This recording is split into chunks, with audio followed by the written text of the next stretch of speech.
Assalamualaikum warahmatullahi wabarakatuh. Halo semuanya.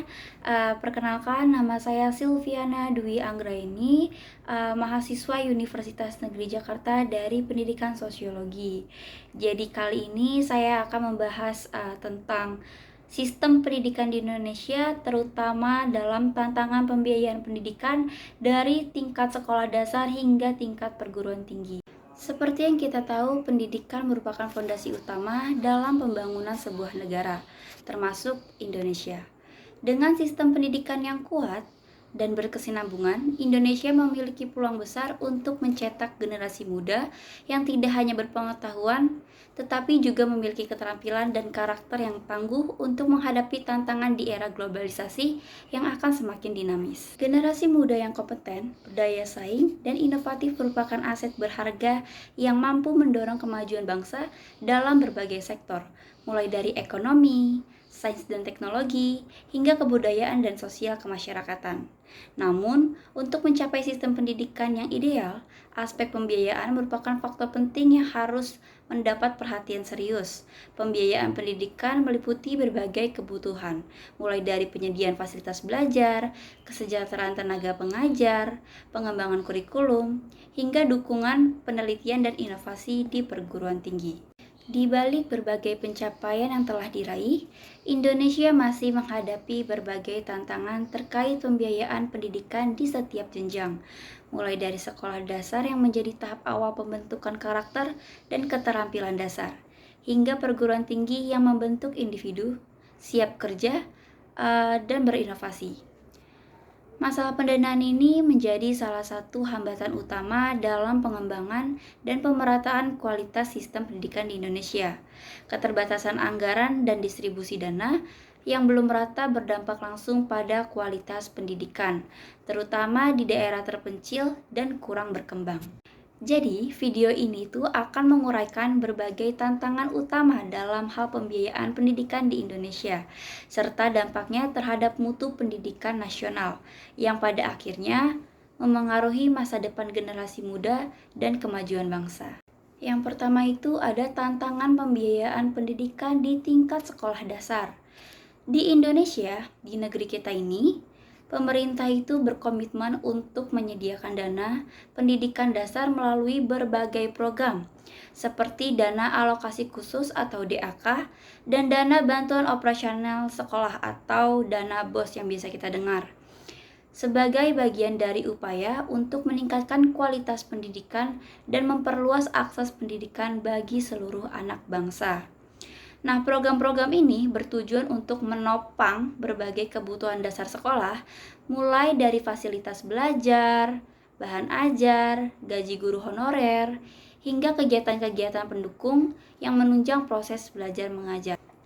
Namun, meskipun program-program tersebut telah dirancang dengan sangat baik, pendanaan yang disalurkan seringkali belum mencukupi untuk memenuhi seluruh kebutuhan operasional sekolah secara menyeluruh, terutama di wilayah-wilayah terpencil, tertinggal, dan sulit dijangkau. Di daerah-daerah terpencil, sekolah itu memiliki kebutuhan akan fasilitas dasar seperti ruang kelas, peralatan belajar gitu, hingga akses teknologi seringkali lebih besar dibandingkan dengan sekolah di perkotaan. Jadi di sekolah perkotaan itu yang relatif mudah dijangkau dan memiliki sumber daya yang lebih berlimpah.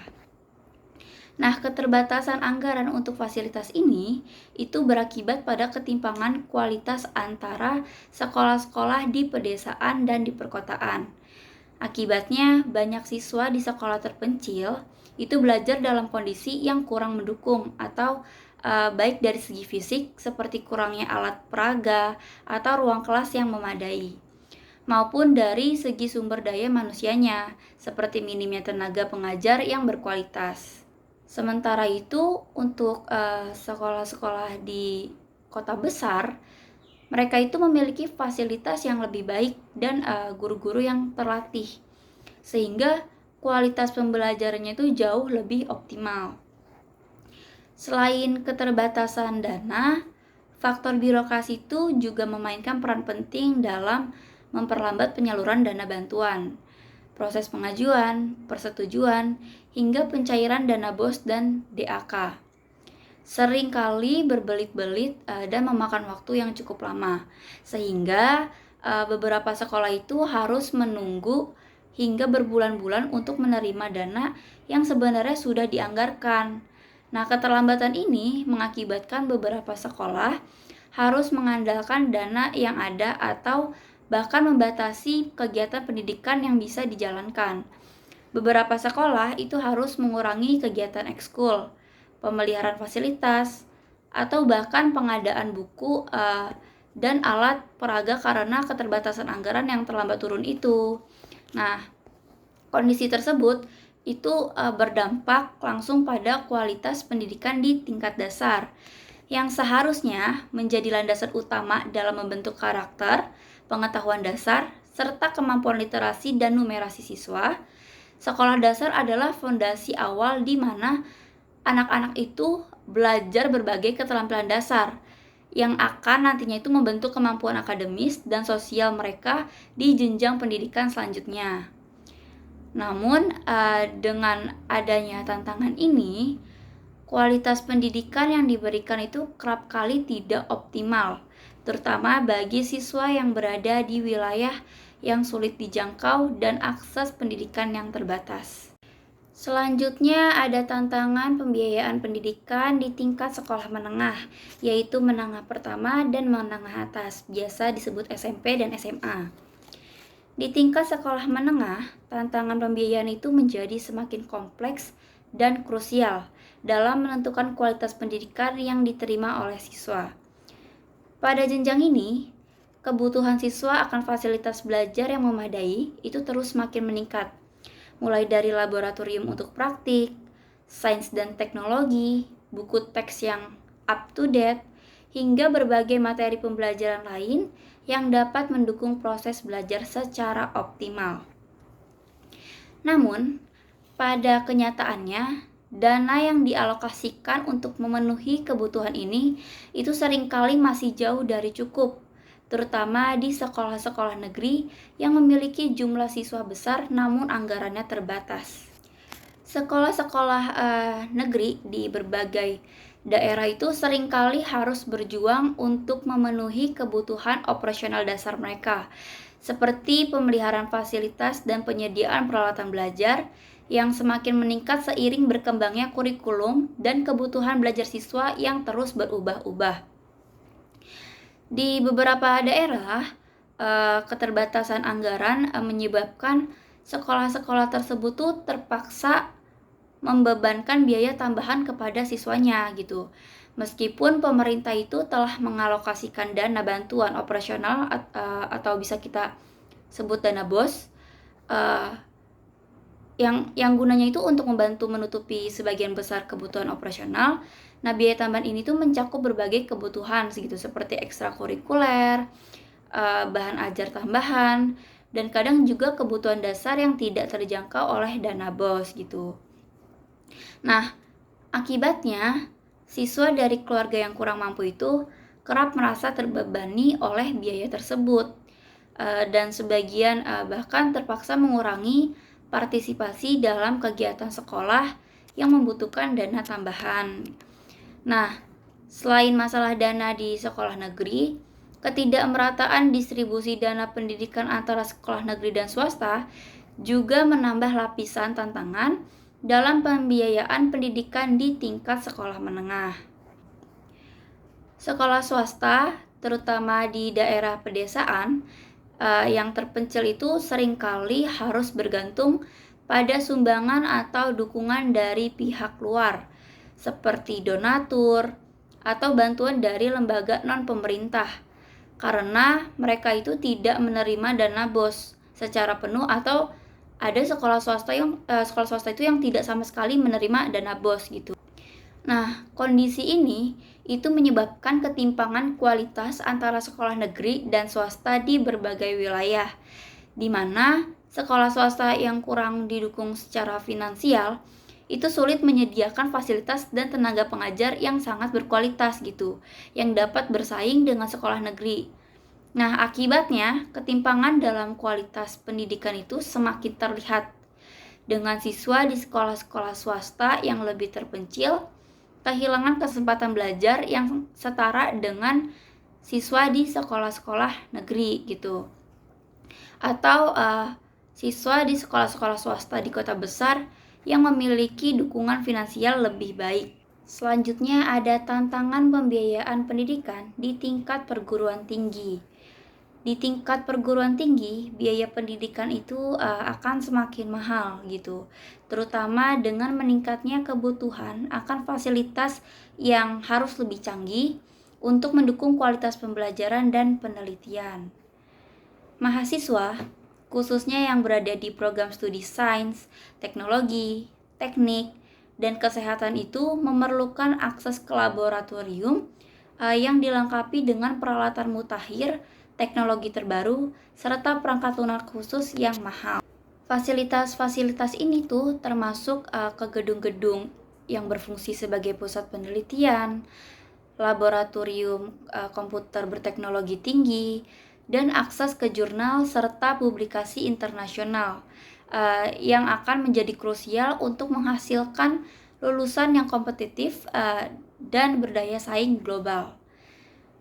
Tingginya biaya pengadaan fasilitas-fasilitas tersebut menjadi salah satu faktor utama yang menyebabkan lonjakan biaya pendidikan di perguruan tinggi itu menjadi semakin sulit dijangkau bagi sebagian besar mahasiswa.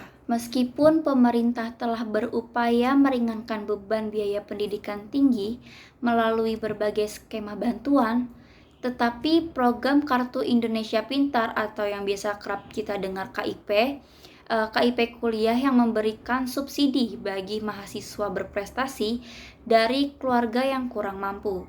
Nah, tantangan pembiayaan tetap saja dirasakan oleh banyak mahasiswa. Bagi mereka yang berasal dari keluarga berpenghasilan rendah, biaya pendidikan tinggi masih menjadi beban berat, meskipun telah menerima bantuan KIP kuliah atau program beasiswa lainnya.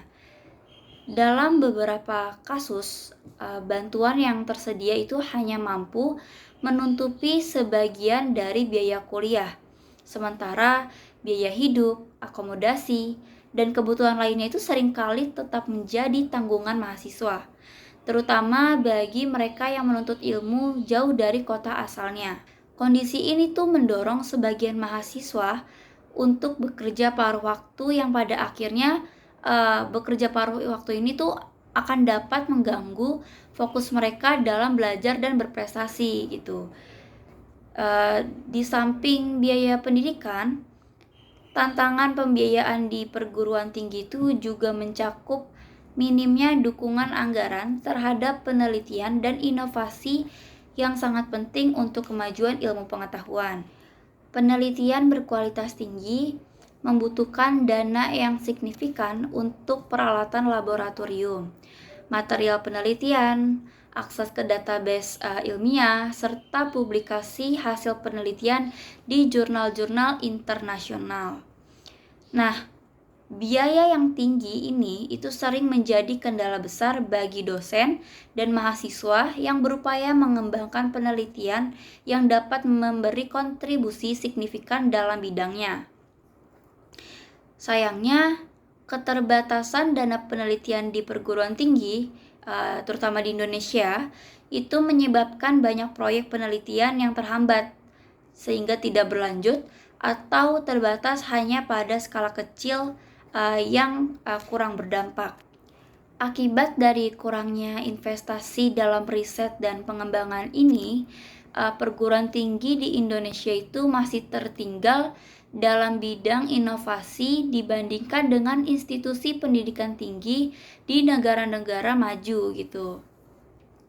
Nah, hal ini bukan hanya mempengaruhi kualitas lulusan, tetapi juga daya saing global mereka dalam dunia kerja, di mana keterampilan inovatif, penguasaan teknologi, dan kemampuan beradaptasi dengan tren industri menjadi nilai tambah yang semakin sangat penting gitu.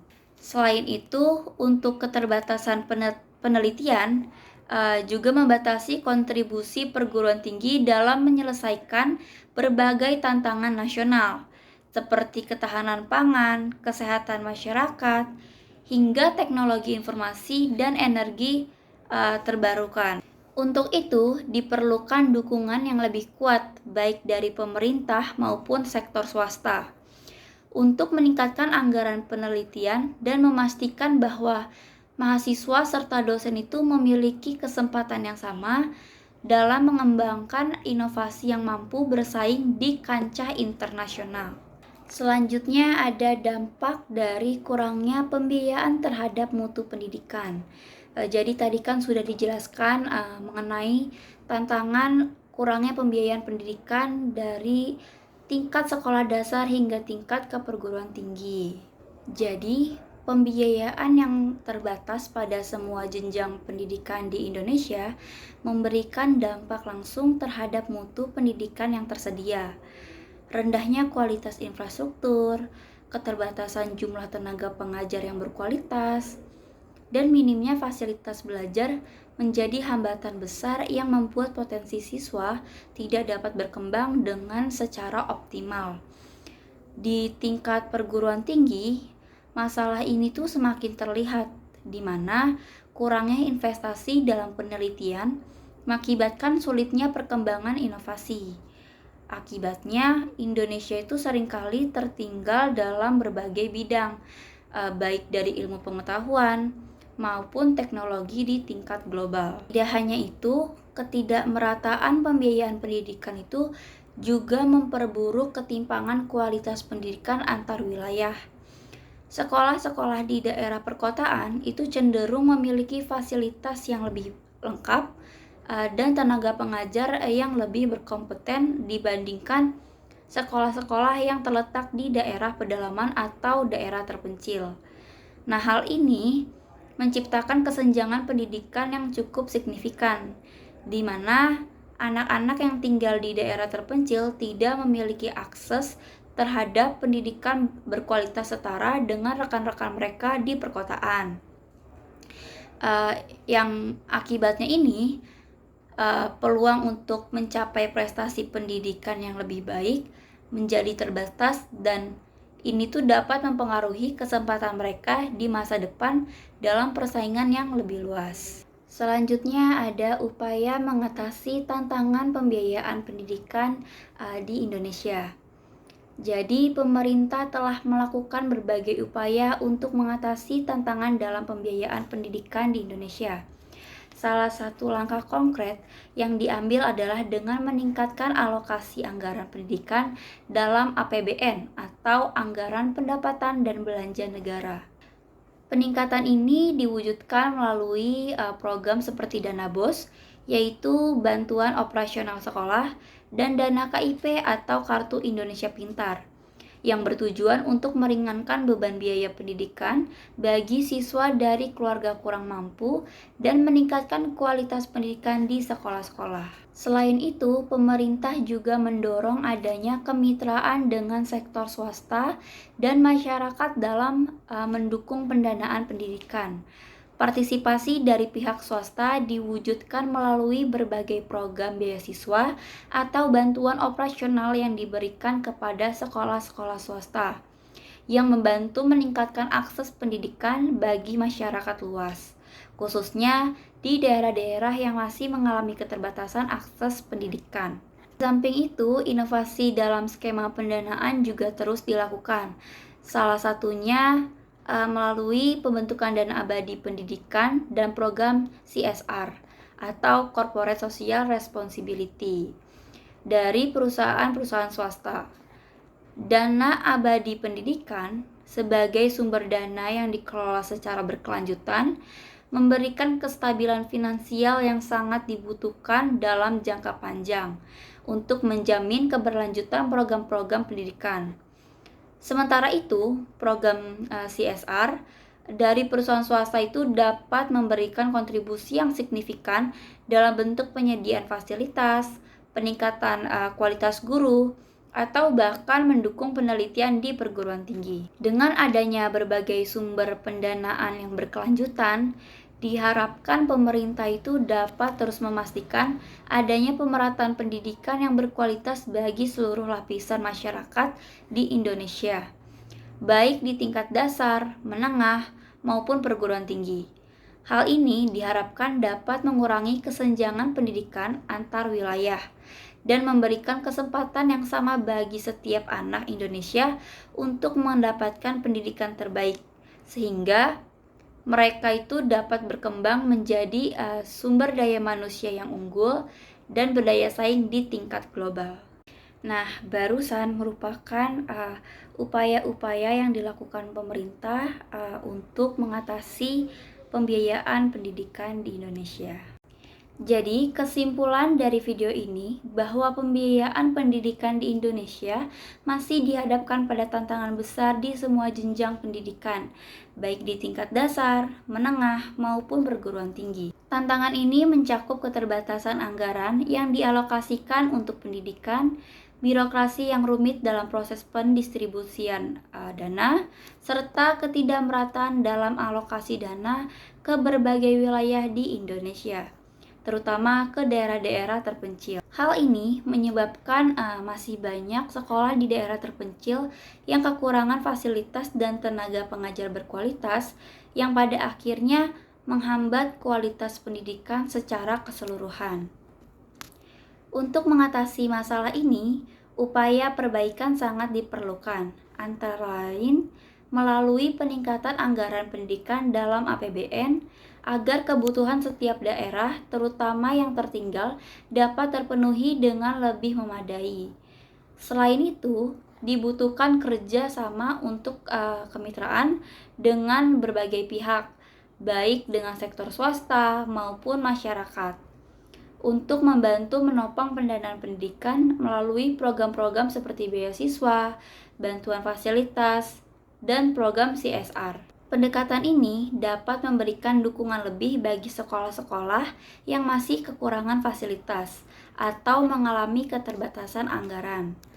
Tak hanya itu, pengelolaan dana yang lebih transparan dan efisien juga sangat diperlukan untuk memastikan bahwa anggaran yang disalurkan benar-benar sampai dan digunakan sesuai kebutuhan sekolah ataupun perguruan tinggi. Melalui transparansi dan efisiensi dalam pengelolaan dana pendidikan, pemerintah dapat meminimalisir kebocoran anggaran dan mempercepat proses peningkatan mutu pendidikan di seluruh daerah. Dengan terus meningkatkan kualitas dan pemerataan akses pendidikan, Indonesia diharapkan semakin siap membentuk generasi muda yang tidak hanya mampu bersaing di tingkat nasional, tetapi juga kompeten di kancah internasional. Generasi ini diharapkan mampu menghadapi berbagai tantangan global, baik di bidang ilmu pengetahuan, teknologi, ekonomi, maupun sosial, dan berkontribusi positif dalam memajukan bangsa dan negara. Pada akhirnya, pemerataan pendidikan yang berkualitas akan memperkuat daya saing bangsa secara keseluruhan dan menjadi salah satu kunci untuk membangun Indonesia yang lebih maju dan sejahtera di masa depan. Baik, jadi kita sudah ada hampir di penghujung video. Tadi kita sudah membahas banyak banget tentang tantangan pembiayaan pendidikan di Indonesia, dari tingkat sekolah dasar, tingkat sekolah menengah, bahkan sampai tingkat perguruan tinggi. Lalu tadi kita sudah membahas tentang dampak dari pembiayaan pendidikan terhadap mutu pendidikan di Indonesia. Lalu tadi kita juga sudah membahas upaya yang akan dilakukan pemerintah dalam mengatasi pembiayaan pendidikan di Indonesia. Sebelumnya, terima kasih banyak yang sudah menonton video ini. Semoga video ini bermanfaat dan bisa menjadi pelajaran untuk semua orang. Terima kasih, dadah.